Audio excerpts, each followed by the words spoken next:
We're getting 2 calls on the board. Person with a gun, 2200 South State.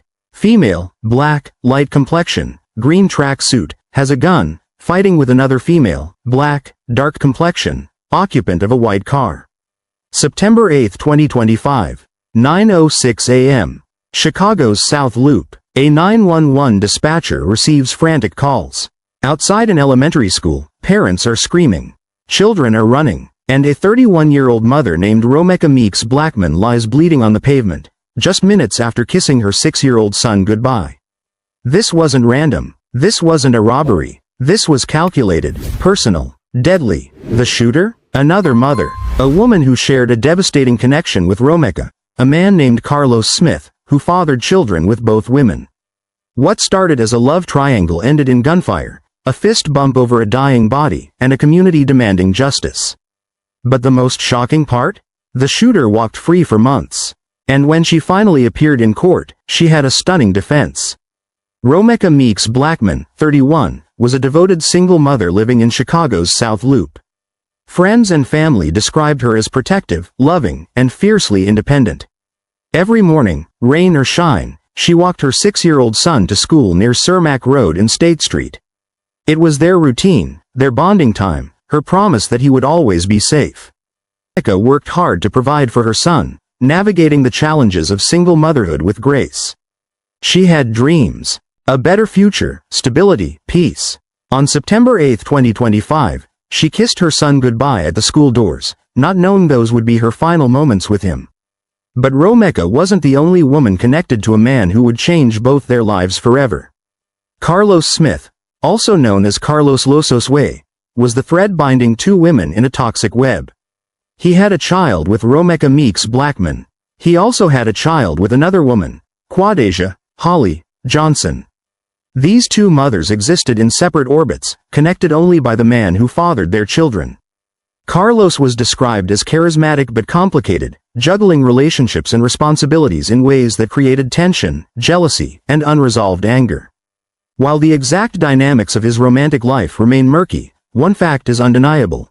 His involvement with both women created a powder keg. And on September 8, that powder keg exploded into deadly violence. And the other woman, Holly Johnson, was about to become a killer. Quadajah Johnson, known as Holly, was 28 years old and raising a child fathered by Carlos Smith. Unlike Romeka, Holly was licensed to carry a concealed firearm, a detail that would prove catastrophic. On social media, Holly projected confidence and strength, posting about motherhood and her struggles. But beneath the surface, sources say jealousy simmered.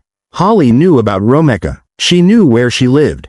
She knew her routine. And according to newly filed charges, Holly had been digitally stalking Romeka, monitoring her location, posting, bashing videos, online, and making threats. One post would later haunt the case. "I could never," and "unaliving MF." The prosecution would argue these weren't just words.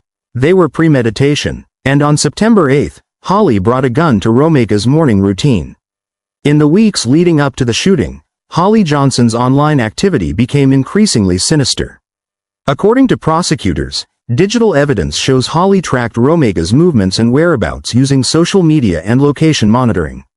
She posted videos targeting Romeka, publicly bashing her and making veiled threats. One phrase investigators uncovered, "I could never," was interpreted as sarcasm, implying Holly would do exactly what she claimed she'd never do.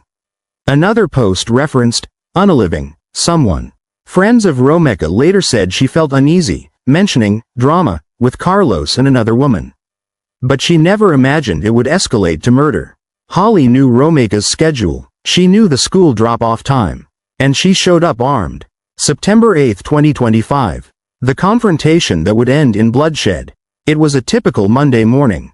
Romeka held her son's hand as they walked toward the school entrance near Cermak and State. Parents chatted. Children laughed. The sun warmed the Chicago streets.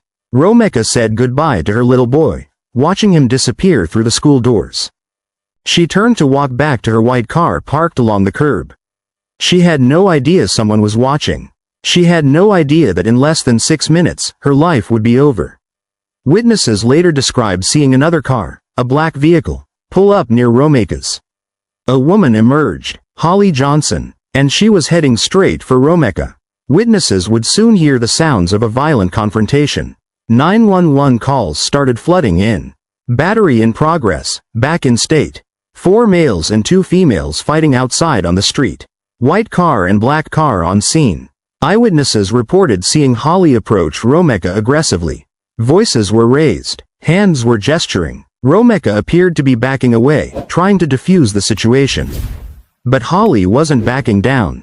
Then Carlos Smith appeared. Prosecutors allege he physically intervened, grabbing Romeka, restraining her, possibly in a headlock.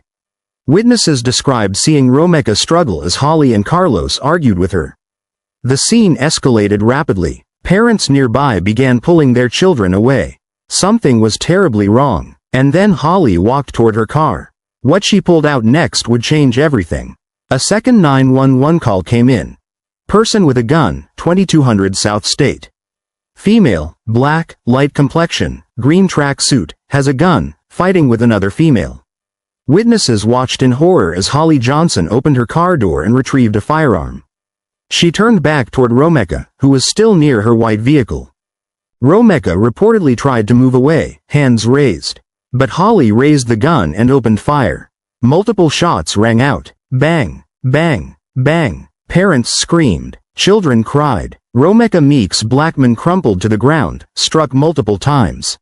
Blood pooled beneath her body on the pavement, just feet from where she'd kissed her son goodbye. And what Holly did next would shock even seasoned investigators. As Romeka lay dying on the street, witnesses reported something that defied comprehension. Holly Johnson didn't flee immediately. She didn't panic or call for help. Instead, according to multiple eyewitness accounts, she walked over to Carlos Smith, the father of both her child and Romeka's child, and fist bumped him. A fist bump, over the body of a woman she had just shot. One witness later testified in court. It was like they were celebrating. Like she had just won something. The image of that fist bump would become the prosecution's most powerful evidence, not just of guilt, but of premeditation, callousness, and intent. This wasn't self-defense. This was a victory lap. But the most shocking part was yet to come. Emergency responders raced to the scene. Romeka was rushed to a nearby hospital but pronounced dead shortly after arrival. Holly Johnson fled before police could secure the scene. Carlos Smith remained and was questioned by detectives. Hours later, Holly turned herself in. She was interrogated and released the same day without charges. The Cook County State's Attorney's Office cited the need for further investigation. The community erupted in outrage. Vigils were held, protests organized, social media exploded with #Justice for Romeka. She murdered my daughter in broad daylight, in front of witnesses, and they just let her go. Romeka's mother cried at a press conference. For nearly 3 months, Holly Johnson walked free while Romeka's family demanded answers. But investigators weren't done. The evidence they uncovered would seal Holly's fate. The decision to release Holly without charges ignited a firestorm across Chicago and beyond. Community activists, local politicians, and Romeka's family held daily press conferences demanding accountability. Murals appeared on South Loop walls bearing Romeka's face and the words, "Justice for Romeka." Vigil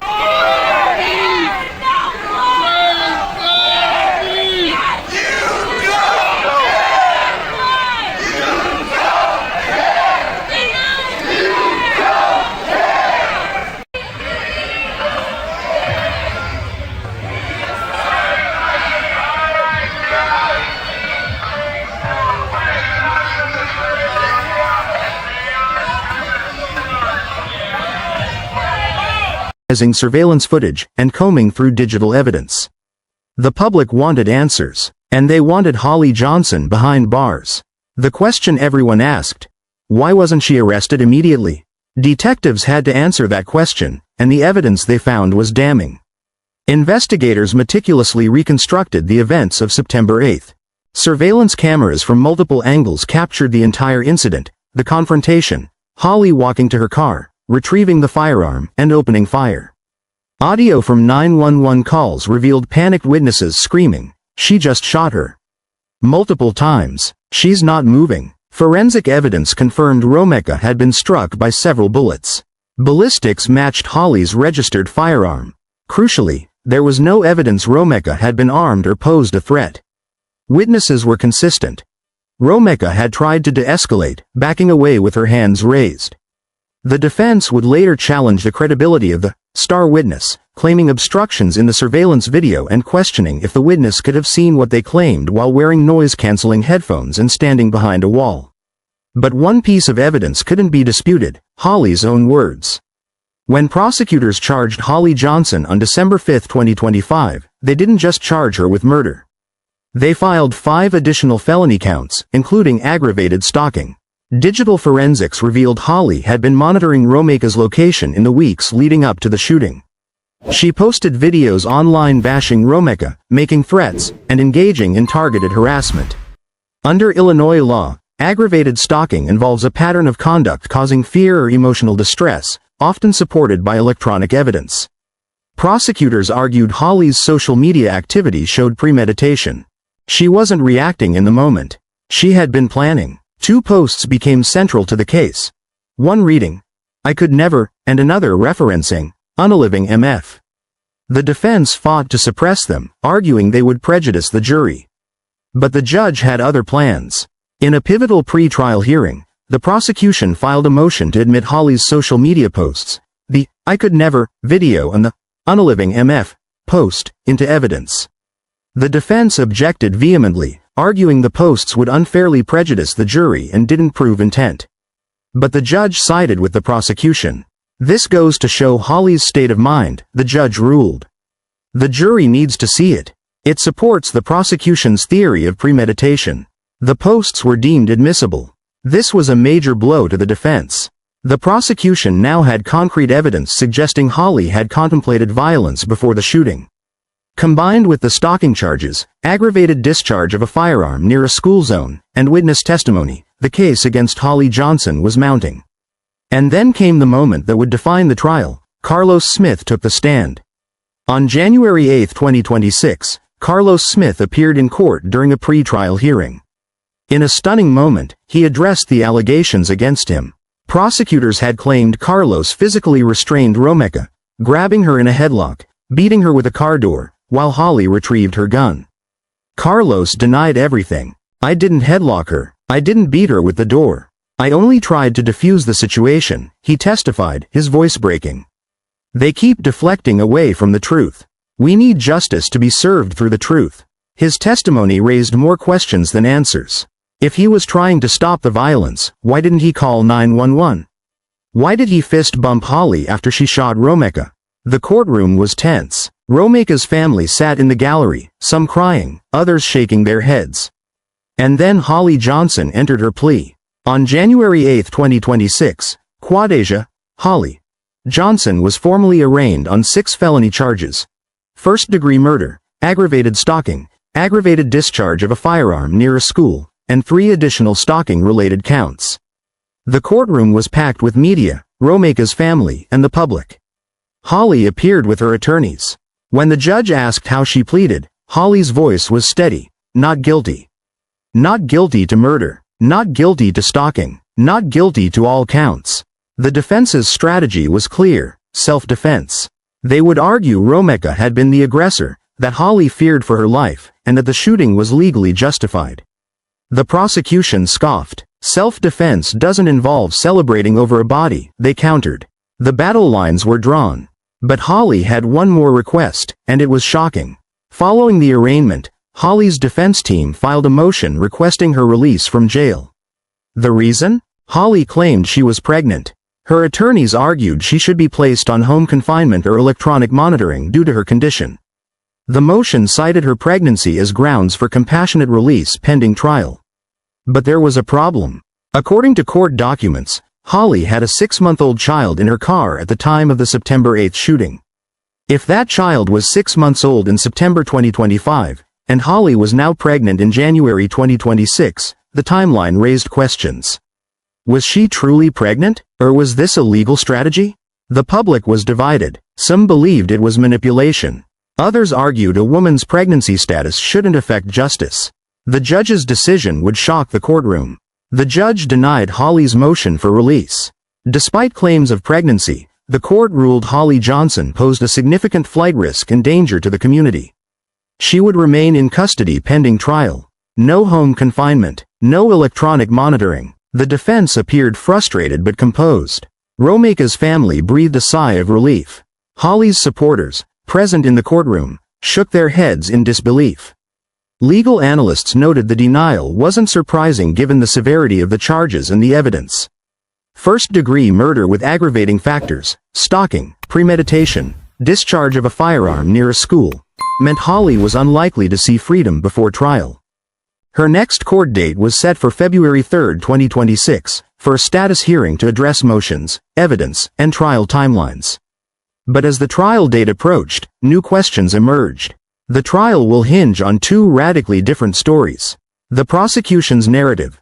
Holly Johnson, consumed by jealousy over Carlos Smith's relationship with Romeka, stalked her victim for weeks, monitoring her location and posting threats online. On September 8, she confronted Romeka outside her son's school, retrieved a firearm, and executed her in cold blood. The fist bump with Carlos? A celebration. Premeditated murder. The defense's narrative. Holly was attacked by Romeka. Fearing for her life, she lawfully defended herself with her registered firearm. The social media posts? Taken out of context. The surveillance video? Obstructed, unreliable. The star witness? Questionable credibility. Wearing noise-canceling headphones, standing behind a wall. Could they truly have seen what they claimed?